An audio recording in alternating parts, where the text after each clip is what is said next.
एक मेंढक अपने 3 बच्चों के साथ जंगल में नदी किनारे रहता था। उन चारों की दुनिया जंगल और नदी तक ही सीमित थी। बाहरी दुनिया से उनका कोई वास्ता नहीं था। खाते पीते बडाड़े आराम और मजे से उनका जीवन कट रहा था। मेंढक हृष्ट-पुष्ट था। उसके बच्चों के लिए वह दुनिया का सबसे विशालकाय जीव था। वह रोज उन्हें अपनी बहादुरी के किस्से सुनाता और उनकी प्रशंसा पाकर फूला नहीं समाता था। एक दिन मेंढक के तीनों बच्चे घूमते घूमते जंगल के पास स्थित एक गांव में पहुंच गए। वहां उनकी दृष्टि एक खेत में चरते हुए बैल पर पड़ी ढी। इतना विशालकाय जीव उन्होंने पहले कभी नहीं देखा था। वे कुछ डरे, किंतु उसकी विशाल काया को देखते रहे। तभी बैल ने हुंकार भरी और मेंढक के तीनों बच्चे डर के मारे उल्टे पांव भागते हुए अपने घर आ गए। बच्चों को डरा हुआ देखकर जब मेंढक ने कारण पूछा, तो उन्होंने विस्तार पूर्वक बैल के बारे में बता दिया। इतना बड़ा जीव हमने आज से पहले कभी नहीं देखा।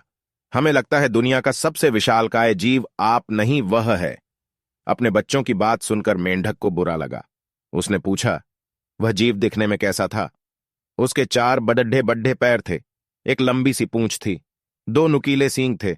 शरीर तो इतना बड़ा कि आपका शरीर उसके सामने कुछ भी नहीं। बच्चे बोले।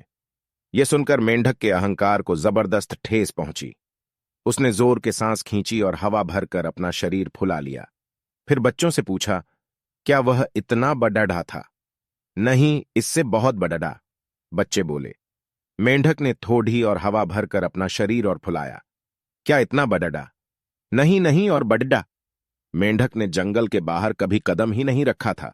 उसे बैल के आकार का अनुमान ही नहीं था, किंतु उसने मानो जिद पकड़ ली थी कि अपने बच्चों के सामने स्वयं को नीचा नहीं दिखाना है। वह जोर से सांस खींचकर ढेर सारी हवा अपने शरीर में भरने लगा। उसका छोटा सा शरीर गेंद के समान गोल हो गया, किंतु इतने पर भी वह नहीं रुका। उसका शरीर में हवा भरना जारी रहा। उसने इतनी सारी हवा अपने शरीर में भर ली कि उसका शरीर वह संभाल नहीं पाया और फट गया। अपने अहंकार में मेंढक के प्राण पखेरु उड़ गए। सीख, मॉरल ऑफ द स्टोरी, अहंकार पतन का कारण है।